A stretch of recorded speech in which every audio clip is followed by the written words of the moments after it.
திருச்சி மாவட்ட ஜல்லிக்கட்டில் உள்ளூர் காளைகளுக்கு முன்னுரிமை வழங்க வேண்டும் என ஜல்லிக்கட்டு பாதுகாப்பு குழு சார்பில் ஜல்லிக்கட்டு காளைகளுடன் பேரணியாக சென்று மாவட்ட ஆட்சியர் அலுவலகத்தில் மனு அளிக்கப்பட்டது.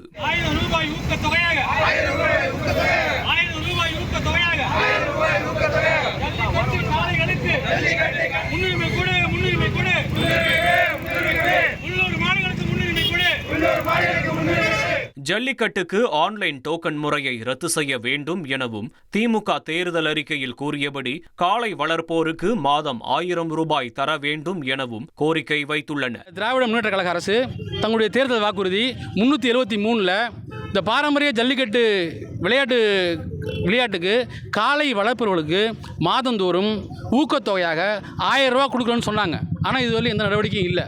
அதுவும் சேர்த்து வேணும், இந்த தடவை கொடுக்க ஆரம்பிங்க அப்படின்னு சொல்லி கேட்டுக்கிட்டு உள்ளூர் மாடுகளுக்கும் உள்ளூர் மாடுபிடிகளுக்கும் முக்கியத்துவம் கொடுத்து ஆன்லைன் டோக்கனை ரத்து பண்ணுங்க அப்படிங்கிற கோரிக்கையை வச்சும் மாவட்ட ஆட்சியரை சந்திக்கிறதா நாங்கள் மாடுகளோட வந்திருக்கோம்.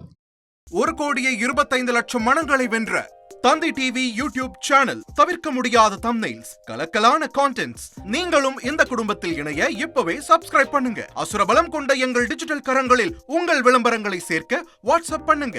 8939888378. Email advtthanditv@dttv.in.